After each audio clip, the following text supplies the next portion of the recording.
Graça e paz, meus amados. Eu fico feliz porque você está vendo este vídeo, que é o último vídeo da última lição deste trimestre, que é sobre a batalha espiritual. E dentro deste assunto, é lógico, não poderia faltar uma das grandes armas do cristão, que é a oração. Mas antes disso, eu quero agradecer você por estar prestigiando este vídeo, o nosso canal, por estar nos ouvindo, tendo essa paciência, essa dedicação em nos ouvir. E eu espero, este humilde servo, que você tenha agregado alguns valores ao seu conhecimento, que eu tenha contribuído para o seu enlevo espiritual. A lição que nós vamos estudar hoje, que é da última semana, é a lição de número 13. Ó, aqui, ó, tem um cidadão de joelhos aqui, hein? Orando sem cessar. Esta é a lição, é a última lição que vai ser veiculada em todas as nossas igrejas, nas escolas bíblicas dominicais, do dia 31 de março de 2019. Eu também quero pedir que você possa contribuir com este canal, se você ainda não é inscrito, inscrevendo-se no canal, ativando o sininho para que você receba as nossas informações assim que forem veiculadas, e também que você possa compartilhar com seus amigos, ok, meus irmãos? É isso que eu quero pedir para vocês, e nós vamos então direto ao ponto, direto ao assunto, ok? Esta lição aqui, ela tem como verdade prática o que está em 1 Tessalonicenses, do capítulo 1, no capítulo 1, versículo 5 e... deixa eu corrigir, gente, estou muito acelerado. Vamos lá, devagar, ao vivo é assim mesmo. Vamos lá. 1 Tessalonicenses, capítulo 5 e o versículo 17. Orai sem cessar. Um versículo muito curtinho. E a verdade prática, ela diz: o Novo Testamento nos ensina que a oração deve ser uma prática contínua dos cristãos, desde a primeira até a segunda vinda de Cristo. Então está aqui a verdade prática. E a leitura bíblica em classe, ela será feita em Mateus, Evangelho segundo escreveu Mateus, capítulo 6, dos versículos 5 ao versículo 13, ok?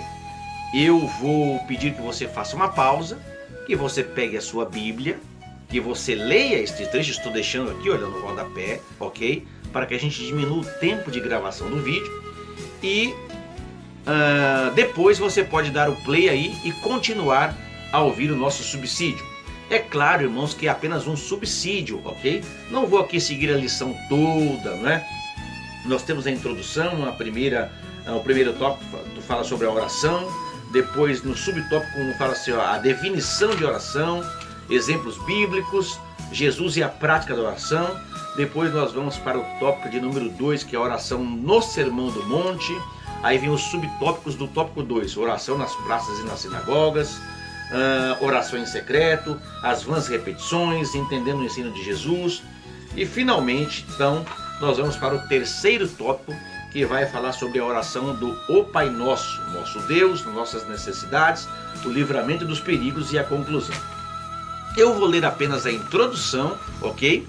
E aí eu já começo então com aquele subsídio, que seria um amparo totalmente diferente, meu subsídio, que eu vou dar para essa lição. E eu tenho certeza que ela vai agregar valores, não só para a sua vida pessoal, mas também como professor ou como aluno, tendo como base esta lição.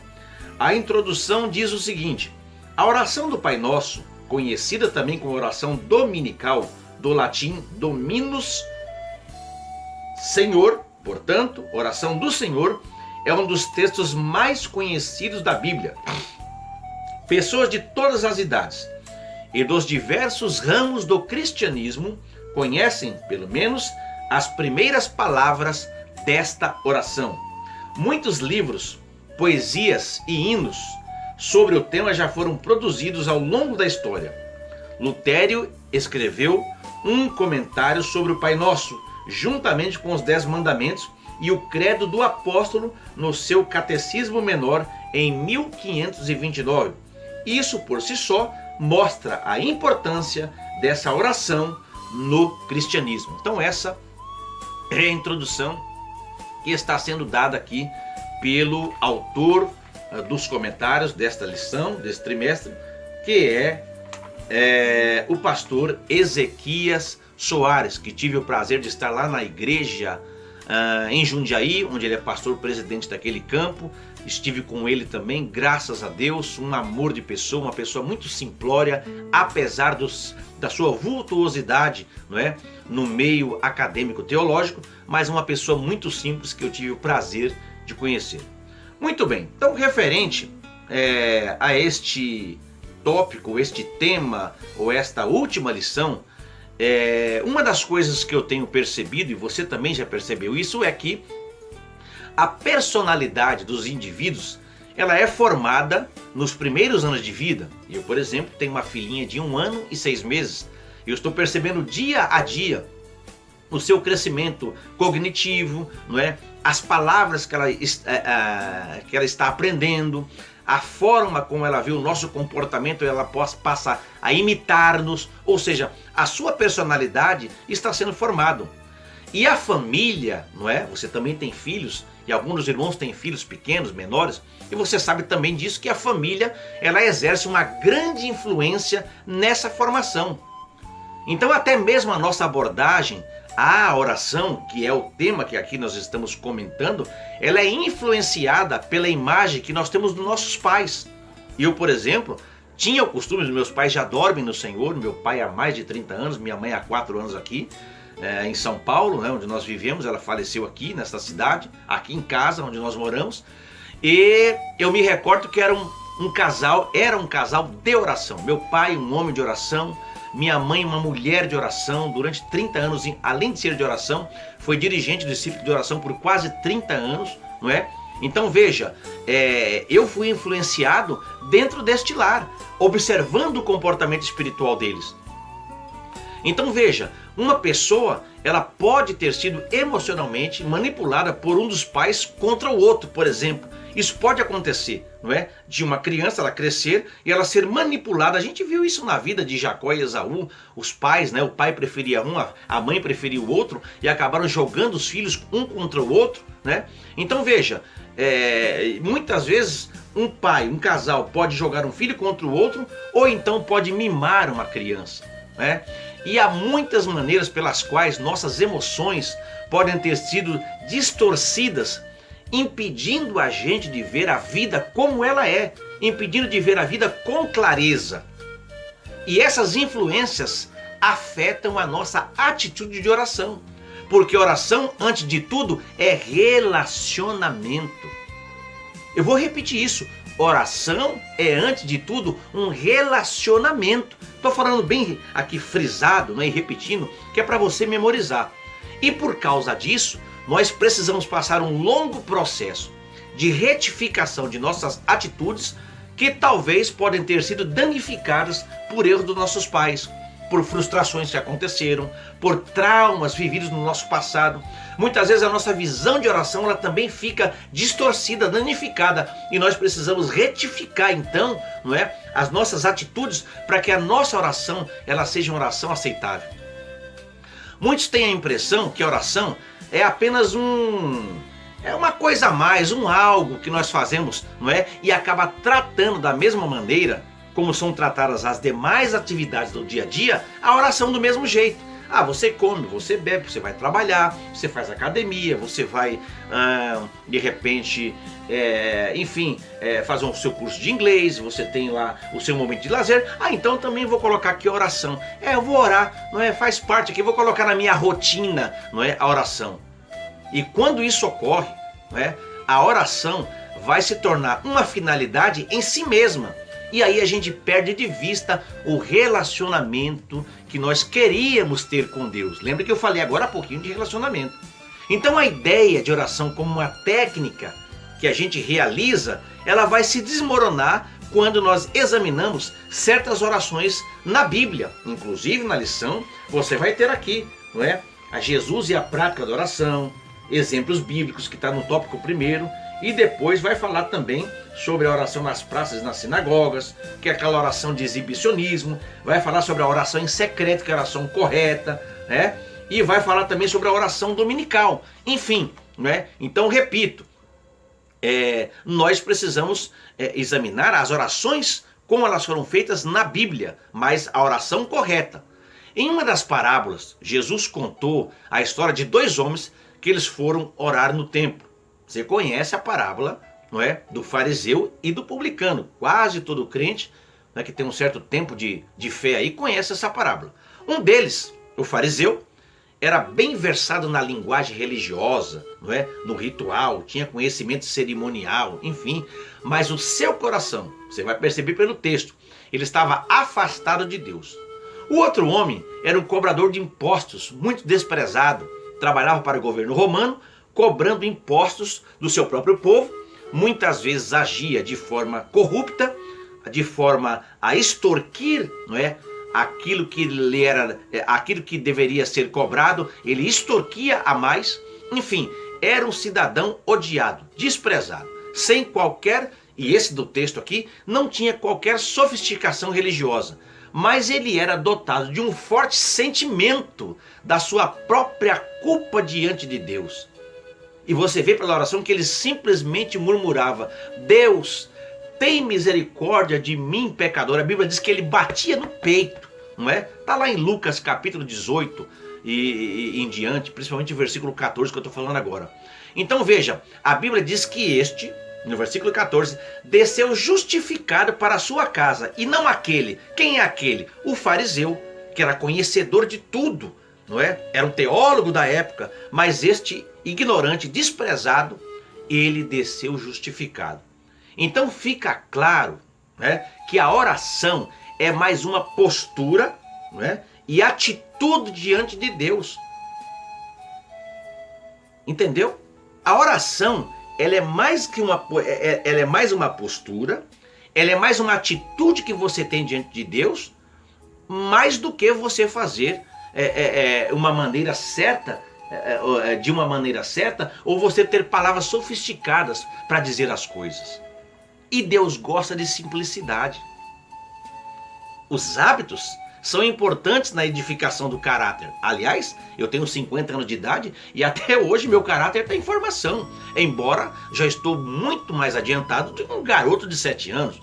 Agora, quando, não é, se tornam, né, impensados, quando se tornam automático, quando a nossa oração se torna uma coisa que a gente fala porque acostumou a falar as mesmas palavras todo dia, parece que a nossa vida é igual todo dia, então isso vai exercer um efeito amortecedor sobre as nossas vidas. A nossa oração vai ficar como se fosse uma oração insossa, não é? Uma oração xoxa, uma oração sem gosto, uma oração que de fato, repito, amortece a nossa vida espiritual. E a verdadeira comunicação com Deus envolve muito mais do que proferir palavras. Envolve dar e receber de ambas as partes para que elas, não é, se sintonizem uma à outra. Então aquelas pessoas que são insensíveis para com a necessidade de sintonia com outras pessoas, por exemplo, são chamadas de tagarela. Você já percebeu que tem pessoa que ele, num diálogo, ele fala, e às vezes você tem uma outra opinião, uma outra ideia, e você quer falar, a pessoa, você nem começou a falar direito, a pessoa já retoma a fala e fala por cima de você, e você não consegue falar? São tagarelas, não é? Então, são pessoas que elas não se importam com o que você está falando, elas não querem ouvir ninguém, elas simplesmente querem continuar falando. E por causa da insensibilidade com o próximo, nenhuma comunicação verdadeira tem lugar. O que eu quero dizer com isso? Tem gente que ora só por si mesmo. Senhor, eu quero, eu preciso, Senhor, me dá, Senhor. Ele faz uma oração totalmente voltada para si. Estou dando um exemplo aqui de uma comunicação debilitada. E ele esquece da intercessão. Ele esquece do outro, que às vezes esse outro está ao lado dele. Então, a verdadeira oração trabalha exatamente da mesma maneira, ou seja, a oração ela deve ser direcionada a Deus, ela deve ser também solicitante ou solista a si mesmo, mas você também precisa pensar no outro, para que você não se torne um tagarela, e você também precisa aprender a ouvir a voz de Deus, relacionamento. Então a gente vê assim que é um negócio alarmante, não é? E fácil para a oração se tornar uma espécie de artifício mágico. Tem gente que usa a oração como se fosse uma mágica, não é? Como eu disse agora há pouco, é usada apenas para obtermos aquilo que nós desejamos. Mas ainda que as pessoas que oram assim estejam sendo sinceras, será que essa é uma maneira de se conhecer mais a Deus intimamente? Porque pode ser que tenha pessoas que de fato não saibam orar, não aprenderam a orar corretamente, mas elas apenas pensam em si, mas elas estão sendo sinceras, mas ainda assim é um relacionamento deficiente. Eu entendo assim, que é um relacionamento deficiente. Por isso que a gente deve fazer nossa aquela pergunta: Senhor, ensina-nos a orar, né? E no Ocidente, por exemplo, né, que é o lugar onde nós vivemos, a saúde, não é? A riqueza são aquelas obsessões modernas que todos nós queremos. Nós queremos ter saúde, nós queremos ser bem-sucedidos na vida material, na vida física, não é? Então outra tendência, portanto, é supor que Deus quer que tenhamos esses bens. Será que Deus quer? Bom, acredito que sim, só que a gente julga ter todo o direito de pedir por eles, e aí a gente fica nessa oração que se torna uma ladainha, não é? E ela é introduzida para fazer a mágica atuar em nosso favor. Nos tornamos egoístas, ainda que inconscientes, mas nos tornamos egoístas. E essa mágica aí também entra quando as pessoas usam oração para evitarem as suas responsabilidades. Uma pessoa, por exemplo, pede a outra uma verdadeira ajuda, mas a resposta que ela obtém é algo como: olha, irmão, você está me pedindo isso, mas olha, eu vou pensar, tá? Eu vou orar a respeito disso. A resposta, não é? Parece até impressionante. Puxa, uma pessoa de oração. Eu pedi uma ajuda, pedi um favor, pedi alguma coisa, a pessoa disse que vai orar, não é? Só que muitas vezes isso pode mascarar um certo número de abusos em oração. Ou seja, muitas vezes aquela pessoa que diz assim: eu vou orar, ela simplesmente está evitando alguma coisa que ela não quer fazer. Ela se torna também hipócrita. Muitas vezes você pede alguma coisa a alguém não quer dizer: não, eu não posso fazer, não posso ir, não posso dar. Ela fala: não, mas vamos orar.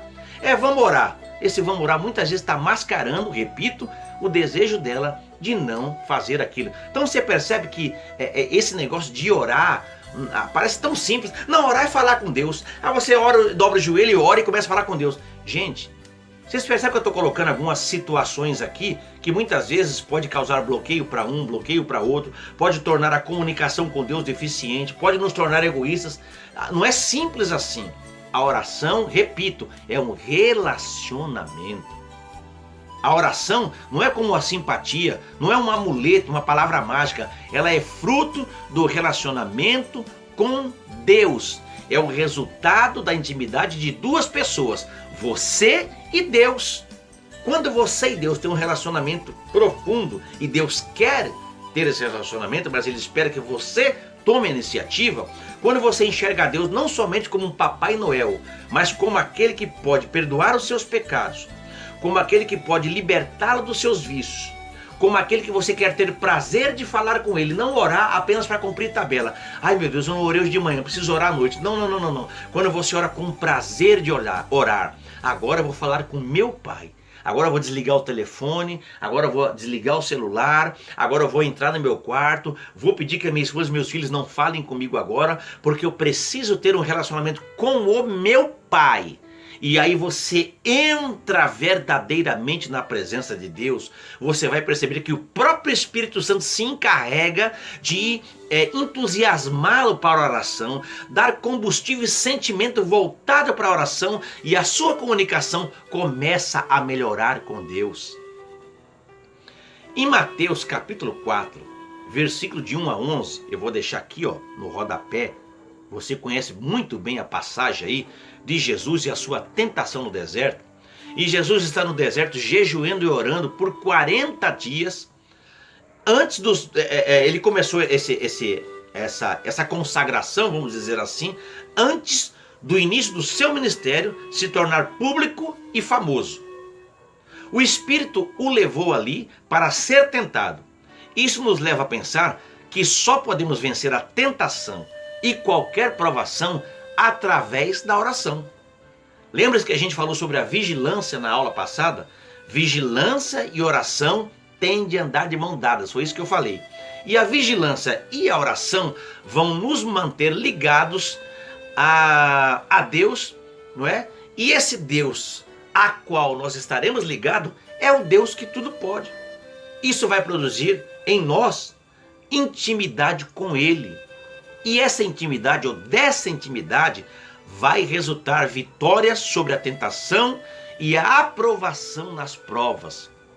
E olha, gente, a palavra de Deus, linda, maravilhosa, não é? Ela nos mostra em diferentes passagens o poder da oração. Você vai ver na revista alguns exemplos aí, tá? Porque você está com a revista, você vai ver na revista, estou dando só um subsídio, não é? Os exemplos maravilhosos do poder da oração. Além da sua importância como instrumento de contato entre nós e Deus, a oração é também uma arma do cristão na guerra espiritual. Em 2 Crônicas, a gente vai ver um exemplo de resposta de oração. Se você ler lá, depois você pode dar uma olhada em casa, aí na sua casa, no seu trabalho, com mais tempo, vou deixar aqui também, aqui, olha, no rodapé, a referência bíblica. Você abre lá no 2 Crônicas, capítulo 6, não é? Salomão, ele havia pedido ao Senhor que viesse ao templo que ele tinha construído, e ele pediu que Deus trouxesse a sua glória. A resposta a esta oração está no capítulo 7, que é o capítulo seguinte. E o verso 1 diz: tendo Salomão acabado de orar, aí mais para frente você vai ver, a glória do Senhor encheu a casa. O resultado disso foi que todos adoraram a Deus, como a gente vai ver no verso 3. A manifestação da glória de Deus gera adoração e louvor. Isso é maravilhosíssimo. Hoje, essa glória pode e deve se manifestar em nossas vidas, e ela deve gerar adoração e louvor. Deus deseja, meus amados irmãos, ouvintes da Escola Bíblica Dominical, que a nossa vida, ela seja um lugar de adoração, certo? Deus deseja que a nossa vida seja um lugar aonde a sua glória se manifeste. E a glória do Senhor, eu quero só chover no molhado, quero ser apenas redundante, vou dizer uma coisa que você já sabe, mas se não sabe ficará sabendo, não é? Que a glória do Senhor, ela se manifesta aonde há oração. Aí eu pergunto, a sua vida tem sido uma vida de oração? Eu vou perguntar para mim também, irmão Willy, a sua vida tem sido uma vida de oração? A oração é uma arma espiritual, nunca se esqueça disso. Agora, quando nós pecamos, por exemplo, nós precisamos nos arrepender, cair em nós mesmos ou cair em si como filho pródigo, e isso em oração, e depois agir. Deus está buscando dois tipos de pessoas. Primeiro, adoradores, conforme está lá em João capítulo 4, versículo 23, e intercessores, conforme está em Ezequiel capítulo 22 e o versículo 30. Nós fomos criados para adorar, porém agora temos também que interceder por causa do pecado. Meus amados, eu quero finalizar dizendo uma coisa. O apóstolo Tiago, ele diz que a oração do justo pode muito em seus efeitos. A nossa oração move o coração de Deus. O Senhor fala que se orarmos e nos convertermos de nossos maus caminhos, Ele ouvirá as nossas preces. Use essa arma poderosa que Deus colocou em suas mãos. Faça da sua vida uma vida de oração e adoração a Deus, ok? Então eu quero enfatizar que a oração é um relacionamento com Deus e uma arma poderosíssima que derruba muitas barreiras. O que diz então a conclusão desta lição? A conclusão vai dizer o seguinte: diante do exposto, Concluímos que a oração deve ser uma prática contínua e não ser recebida como mandamento, mas como uma necessidade que temos da dependência de Deus. Note que Jesus não está mandando ninguém orar no discurso do Sermão do Monte. Ele disse: quando orares, versículo 5 do Sermão do Monte. Isso revela que a adoração já era hábito do povo israelita, costume preservado desde o Antigo Testamento. Jesus estava corrigindo as distorções existentes. Então, meu querido, como diz um grande pastor que eu muito considero, ele diz: a oração é a respiração da alma. Um crente que não ora, ele tem uma vida espiritual sufocada e ofegante. Mas se ele tem uma vida de oração, não é? Ele está com as suas narinas espirituais, com seu fôlego espiritual dilatado. Ele está alimentando, não é, do combustível certo o potencial da sua vida espiritual. Meus amados, um abraço a todos. Que Deus abençoe você, que Deus abençoe a sua família, que Deus cubra com seu sangue a sua casa, que você possa prosperar continuamente. E um lembrete muito importante: nunca deixe de ser aluno da escola bíblica dominical, porque ela é uma das colunas da igreja. O aprendizado, não é? Não tem coisa mais linda do que você aprender da palavra de Deus sistematicamente, ok? Gente, fiquem com Deus. Abraço a todos.